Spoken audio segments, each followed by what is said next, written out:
தமிழக வெற்றிக் கழகம் மத்திய சென்னை எழும்பூர் மேற்கு பகுதி 78வது வட்டம் சார்பில் தளபதி விஜய் தமிழக மக்களுக்கு தொண்டு செய்திட தனது அரசியல் கட்சி கொடியை அறிவித்த பிப்ரவரி 2ஆம் நாளை முன்னிட்டு மாதந்தோறும் உணவு வழங்கும் நிகழ்ச்சி மத்திய சென்னை மாவட்ட தலைவர் பூக்கலை SKM குமார் ஆலோசனைப்படி எழும்பூர் மேற்கு பகுதி நிர்வாகி சாரதிவாசன் ஏற்பாட்டில் சென்னை குயப்பேட்டை மகாலட்சுமி திரையரங்கம் அருகில் உள்ள விடுதியில் உள்ள மாணவிகளுக்கு இரவு உணவு வழங்கப்பட்டது.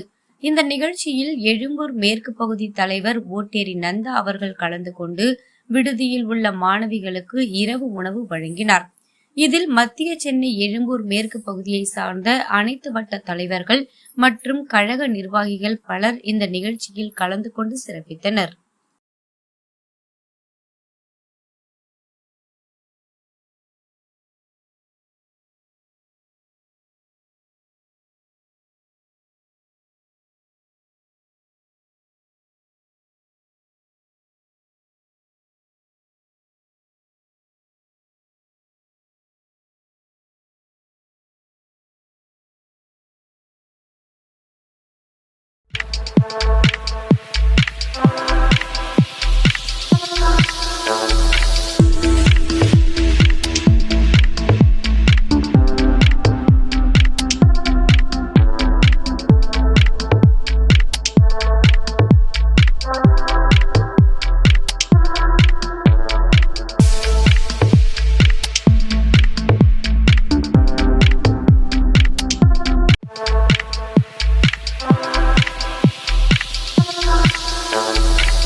தமிழகத்தில் ஒரு மாநாடு போட்டு கட்சியின் வெற்றியை காட்டுவதை இதான் பாரம்பரியாக நடந்து கொண்டிருக்கிறது.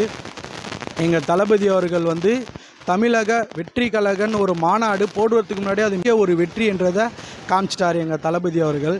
ஏன்னா தளபதி அவர்கள் ஒரு மாநாடு போட்டால் தமிழக மக்கள் எவ்வளோ பேர் கூடுவாங்கன்றது தான் இந்த தமிழக நாட்டில் எல்லாருமே சிந்திக்கிறாங்க, யோசிக்கிறாங்க. ஏன்னா கூட்டன்றது சாதா வராது, அவ்வளோ கூட்டம் வரும்ன்றதை எல்லாம் எதிர்பார்த்துட்டு கொண்டு இது இந்தியாவே எதிர்பார்த்துட்ருக்கு. எங்கள் தளபதி என்ன பேசுவார், இவங்க எப்படி பண்ணுவாங்கன்றதை இந்தியாவை எதிர்பார்க்கும் போது ரொம்ப மகிழ்ச்சியாக இருக்குது, ரொம்ப சந்தோஷமாக இருக்குது.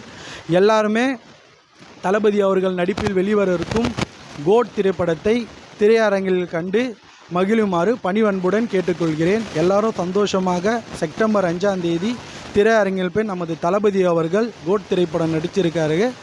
பெரிய லெவலில் வந்திருக்கின்றாங்க படம். அந்த படத்தை நம்ம சந்தோஷமாக கொண்டாடணுன்றதை இந்த நேரத்தில் மகிழ்ச்சியாக சொல்லுவேன். நன்றி, வணக்கம். செய்திகளை சுட சுடவும் சூடாகவும் தெரிந்து கொள்ள எங்களை சப்ஸ்கிரைப் பண்ணுங்க. அப்படியே பெல் சிம்பலை கிளிக் பண்ணிடுங்க.